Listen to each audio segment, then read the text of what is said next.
rejoindre sur le chemin vers la maturité. Ici, nous sommes convaincus qu'en écoutant et en lisant chaque jour la parole de Dieu, nous serons transformés à son image, grandir tel qu'il veut, être tel qu'il veut. Nous sommes en train d'exploiter ensemble les livres Une vie motivée par l'essentiel, écrit par Rick Warren, sélectionné par Dr Jonathan Batso, la lecture des Grâces Moïse.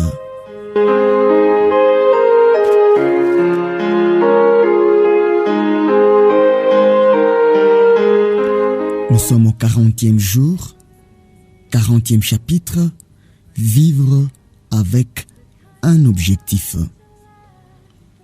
Il y a dans le cœur de l'homme beaucoup de projets, mais c'est les plans de l'Éternel qui s'accomplissent. Proverbe 19, verset 21. Car David dort sur leur identité. Qui suis-je? Ensuite, sur leur importance. Est-ce que je compte? Et enfin, sur leur influence. Quelle est ma place dans la vie? Les réponses à ces trois questions se trouvent dans les 5 objectifs de Dieu pour vous. Dans la chambre haute, le jour avant sa mort, Jésus a donné un exemple en lavant les pieds de ses disciples. Il leur a dit: si vous savez ces choses, vous êtes heureux pourvu que vous les pratiquiez. Jean 13, verset 17. Une fois que vous connaissez la volonté de Dieu, vous serez bénis si vous lui obéissez. Nous arrivons au terme de nos 40 jours. Et vous savez maintenant ce que le Seigneur attend de vous. Vous serez heureux si vous l'accomplissez. Vous devrez sans doute arrêter certaines activités. Vous pouvez faire beaucoup de bonnes choses dans votre vie, mais les 5 objectifs du Créateur doivent avoir la priorité. Malheureusement, il est facile de se laisser distraire et d'oublier l'essentiel. On peut facilement oublier les priorités et s'occuper petit à petit du secondaire. Pour ne pas tomber dans ce piège, faites une déclaration personnelle en mettant par écrit vos objectifs et réalisez-la régulièrement. Qu'est-ce qu'une déclaration personnelle de vos objectifs? Cette déclaration résume les objectifs de Dieu pour votre vie. Avec vos propres mots, vous vous engagez à réaliser les 5 objectifs du Seigneur pour votre vie. Ce ne sont pas des buts à court terme, mais des objectifs éternels. La Bible dit: les plans de l'Éternel subsistent éternellement et les projets de son cœur de génération en génération. Psaume 33, 11e vers. Cette déclaration indique la direction que prend votre vie. Le fait d'écrire vous oblige à penser à la direction que vous prenez. Prépare ton chemin avant de t'y engager et emprunte des routes sûres. Proverbe 4, verset 26. Conseiller Salomon à son fils. Une telle déclaration n'indique pas seulement ce que vous comptez faire de votre temps, de votre vie et de votre argent, mais aussi ce que vous n'allez pas en faire. Les proverbes disent: l'homme intelligent ne perd jamais de vue ce qui est sage, mais le regard du sot se porte vers les buts inaccessibles. Proverbe 17, verset 24. Cette déclaration définit ce qu'est le succès pour vous. Elle dit ce qui est important pour vous et non ce que le monde en pense. Elle montre clairement vos valeurs. Paul a expliqué: je demande ceci dans mes prières, que vous discerniez les choses excellentes. Philippiens 1, verset 10. Cette déclaration clarifie vos rôles. Vous aurez différents rôles à différents moments de votre vie, mais vos objectifs ne changeront jamais. Ils sont plus grands que n'importe quel rôle. Cette déclaration correspond à votre personnalité. Dieu vous a façonné, il vous a donné forme pour que vous le serviez et elle tient compte de cette réalité. Prenez le temps de bien réfléchir et de noter petit à petit les pensées qui vous viennent à l'esprit. Voici 5 questions qui vous aideront à écrire votre déclaration d'objectifs. Les 5 plus grandes questions de la vie. Quel sera le centre de ma vie? Cette question concerne l'adoration. Pour qui allez-vous vivre? Sur quoi allez-vous vous appuyer? Vous pouvez centrer votre vie sur votre carrière, votre famille, un sport ou les loisirs, l'argent, etc. Rien de tout cela n'est mauvais en soi, mais cela ne doit pas être au centre de votre vie. Ces choses ne vous sauveront pas lorsque la vie s'écroulera. Vous avez besoin des cendres inébranlables. Le roi Asa a invité la population de Juda à rechercher l'Éternel. 2 Chroniques 14, verset 3. En fait, ce qui occupe le cœur de votre vie est votre Dieu. Lorsque vous avez donné votre vie à Christ, il en est devenu le centre. Mais vous devez lui donner envie d'y rester en l'adorant. Paul a exprimé ses souhaits: que le Christ habite dans vos cœurs par la foi. Éphésiens 3, verset 17. Comment savez-vous que Dieu est bien au centre de votre vie? C'est simple. Quand Dieu est au centre, vous l'adorez. Quand il n'y est pas, vous vous inquiétez. Votre angoisse vous montre que Dieu n'occupe plus la première place. Dès que vous le placez au centre, vous êtes en paix. La Bible dit: la paix de Dieu qui dépasse tout ce qu'on peut imaginer gardera vos cœurs et vos pensées en communion avec Jésus-Christ. Philippiens 4, verset 7. Quel sera le caractère de ma vie? Ce point concerne la maturité spirituelle. Quel genre de personne serez-vous? Dieu s'intéresse, soit encore, l'objectif de la vie, c'est de m'engager à obéir au grand commandement et au grand ordre de mission. Mon objectif est de ressembler à Christ. Ma famille, c'est l'Église. Mon ministère est à compléter et ma mission, c'est à compléter. Je suis motivé par la gloire de Dieu. Vous vous demandez peut-être quelle est la volonté de Dieu en ce qui concerne mon travail, mon mariage, ou encore l'endroit où je dois vivre ou aller à l'université. À vrai dire, ce sont là des questions secondaires. Et il y a des chances pour que toutes les possibilités soient dans la volonté de Dieu. Ce qui compte le plus, c'est que vous accomplissiez les objectifs éternels du Seigneur. Quel que soit votre lieu de résidence, votre travail et votre conjoint, ces décisions doivent être prises en fonction de vos objectifs. Les Écritures déclarent: un homme forme de nombreux projets, mais c'est le dessein de l'Éternel qui se réalise. Proverbe 19, verset 21. Concentrez-vous sur les objectifs de Dieu pour votre vie plutôt que sur vos projets, car les objectifs divins dureront éternellement. Un jour, j'ai entendu quelqu'un proposer d'établir l'objectif de notre vie en fonction de ce que nous aimerions que les autres disent de nous à notre période. Ce n'est pas une bonne idée. Peu importe ce que les autres diront de nous à la fin de notre vie. Tout ce qui comptera, c'est ce que dira le Seigneur. Les Écritures sont claires. Nous parlons non dans l'idée de plaire à des hommes, mais pour plaire à Dieu. 1 Thessaloniciens 2, verset 4. Un jour, Dieu analysera la manière dont vous avez répondu à ces questions importantes. placé Jésus au centre de votre vie? Mais avez-vous ressemblé? Avez-vous servi les autres? Avez-vous annoncé son message et accompli sa mission? Avez-vous aimé sa famille et avez-vous participé à la vie d'une communauté? Ce sont les seuls sujets qui compteront. Comme l'a dit Paul, nous prendrons comme mesure les limites du champ d'action que Dieu nous a confié. De Corinthiens 10, verset 13. Dieu veut se servir de vous. Il y a une trentaine d'années, une petite phrase d'Acte 13, 36 a changé ma vie pour toujours. Ces quelques mots ont influencé ma vie comme s'il l'avait marqué au fer rouge.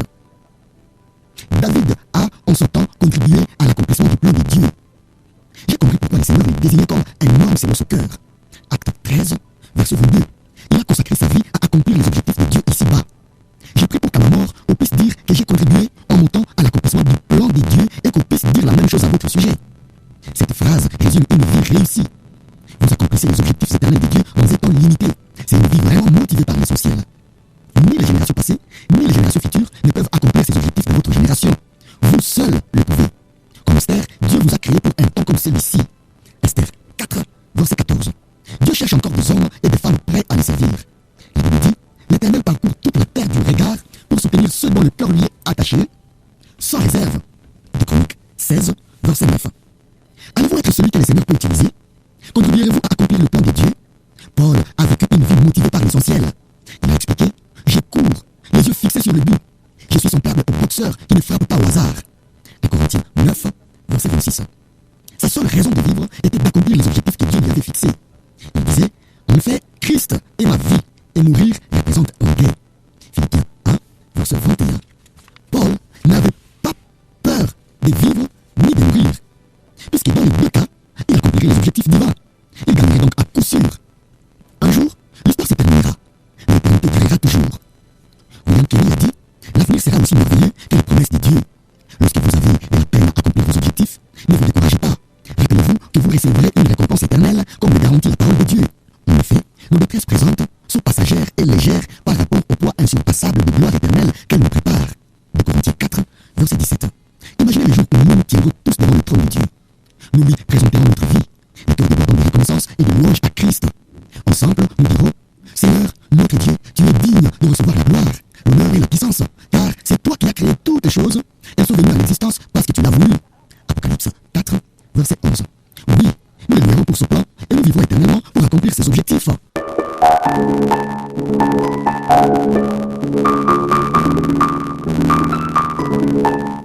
Jour 40. Définir mon objectif et idée à méditer. Vivre avec un objectif est la seule façon de vivre vraiment. Verset à retenir. David a, en ce temps, contribué à l'accomplissement du plan de Dieu. Acte 13, verset 36. Question à me poser. Quand vais-je prendre le temps de mettre par écrit les réponses aux 5 grandes questions de la vie? Quand vais-je enregistrer mes objectifs par écrit? Merci d'avoir suivi cette lecture. C'est une capsule tirée du livre Une vie motivée par l'essentiel, écrit par Rick Warren, sélectionné par Dr. Jonathan Watson, la lecture de Grâce Moïsa. Ici, vous êtes sur le chemin vers la maturité. Nous sommes convaincus qu'en écoutant et en lisant chaque jour la parole de Dieu, nous serons transformés à son image, grandir tel qu'il veut, être tel qu'il veut. Nous avons hâte d'attendre le témoignage de vie transformée par l'Évangile. Grâce et shalom au Fils de Dieu.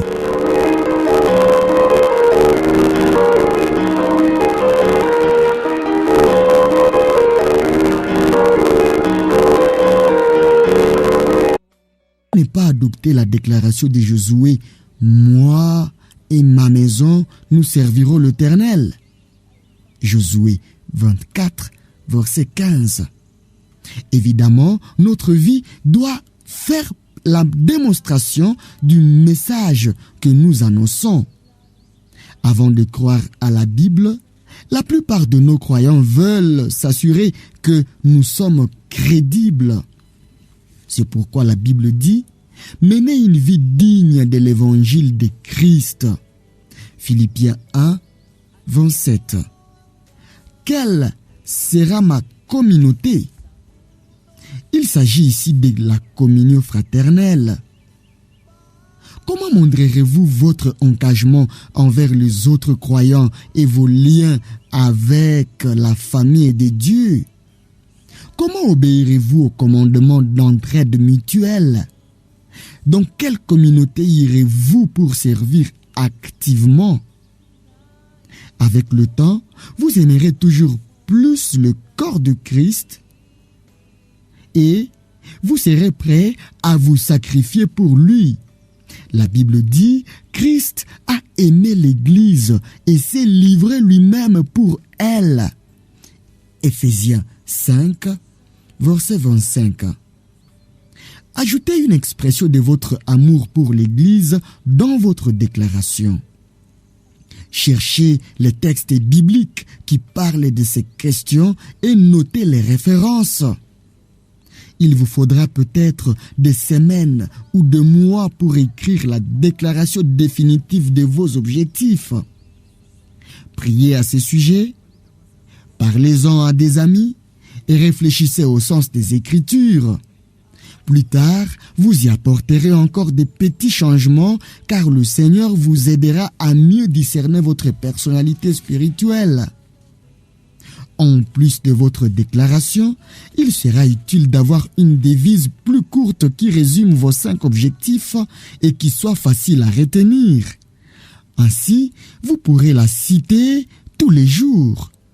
Salomon a dit, « Tu seras heureux de les garder en mémoire et d'être toujours prêt à les citer. » Proverbe 22, verset 18.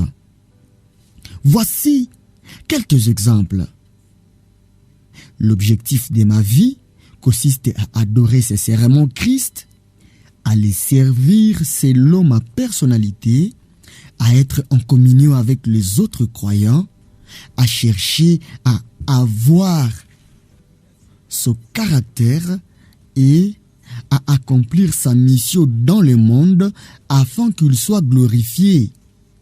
L'objectif de ma vie est d'être un membre de la famille de Christ, une image de son caractère, un messager de sa grâce, un ambassadeur de sa parole et un admirateur de sa gloire. Ou l'objectif de ma vie est d'aimer Christ, de grandir en lui, de l'annoncer, de le servir dans son église et d'encourager ma famille et mon entourage à en faire autant. Soit encore, l'objectif de ma vie, c'est de m'engager à obéir aux grands commandements et aux grands ordres des missions. Mon objectif est de ressembler à Christ. Ma famille, c'est l'Église. Mon ministère est à compléter et ma mission, c'est à compléter. Je suis motivé par la gloire de Dieu. Vous vous demandez peut-être, quelle est la volonté de Dieu en ce qui concerne mon travail, mon mariage, ou encore l'endroit où je dois vivre ou aller à l'université? À vrai dire, ce sont là des questions secondaires et il y a des chances pour que toutes les possibilités soient dans la volonté de Dieu. Ce qui compte le plus, c'est que vous accomplissiez les objectifs éternels du Seigneur. Quel que soit votre lieu de résidence, votre travail et votre conjoint, ces décisions doivent être prises en fonction de vos objectifs. Les Écritures déclarent: un homme forme de nombreux projets, mais c'est le dessein de l'Éternel qui se réalise.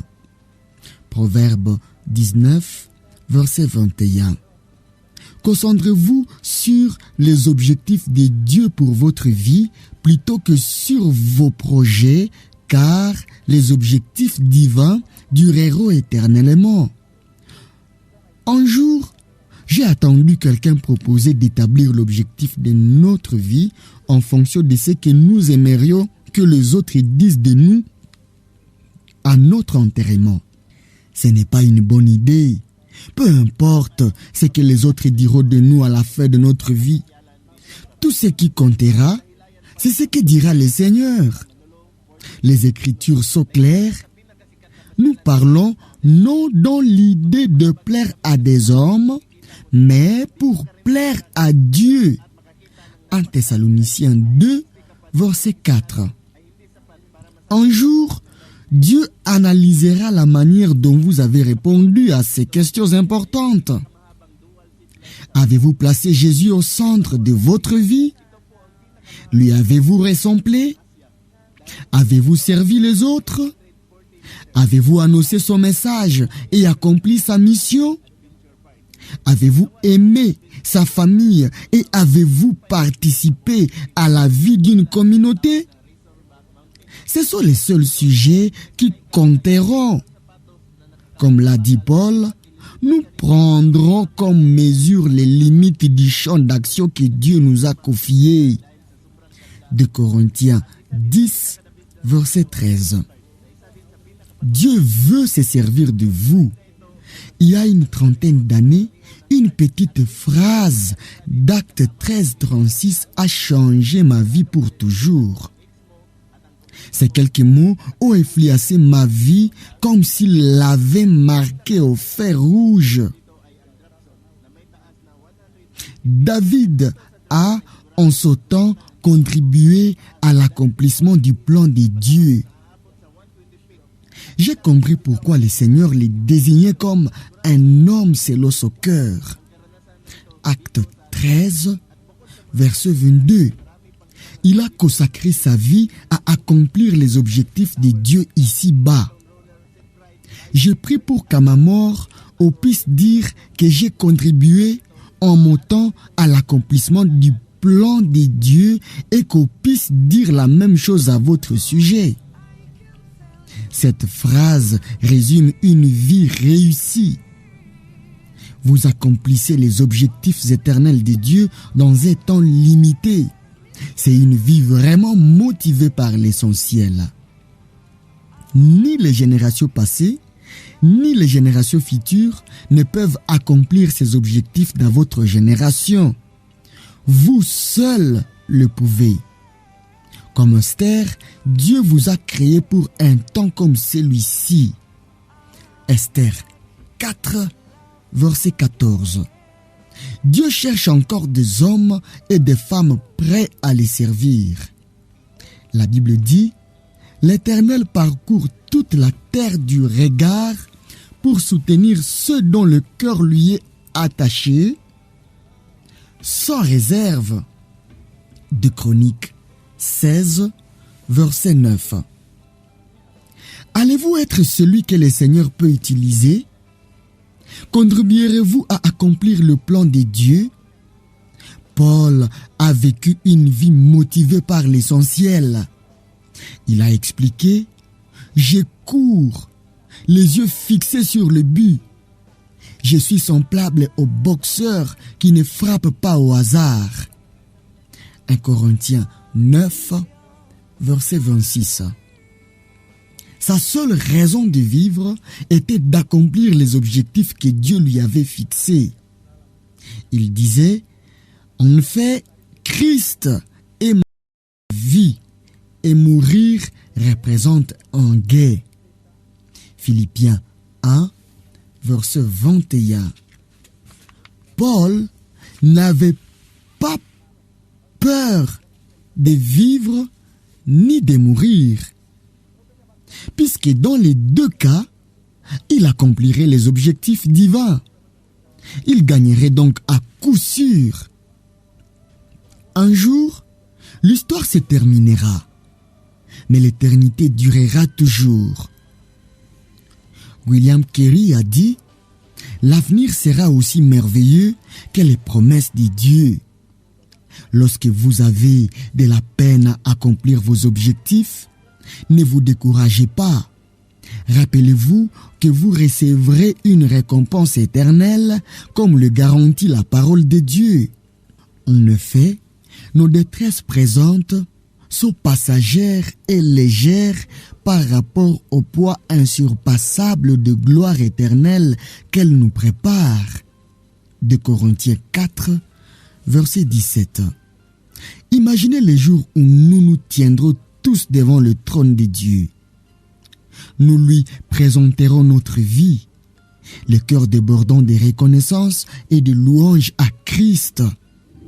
Ensemble, nous dirons: Seigneur, notre Dieu, tu es digne de recevoir la gloire, l'honneur et la puissance, car c'est toi qui as créé toutes choses. Elles sont venues à l'existence parce que tu l'as voulu. Apocalypse 4, verset 11. Oui, nous le louerons pour ce plan et nous vivrons éternellement pour accomplir ses objectifs.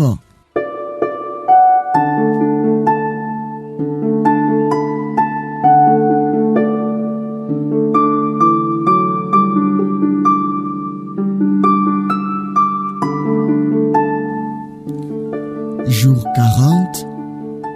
Définir mon objectif et idée à méditer. Vivre avec un objectif est la seule façon de vivre vraiment. Verset à retenir: David a, en ce temps, contribué à l'accomplissement du plan de Dieu. Acte 13, verset 36. Question à me poser: quand vais-je prendre le temps de mettre par écrit mes réponses aux 5 grandes questions de la vie? Quand vais-je enregistrer mes objectifs par écrit?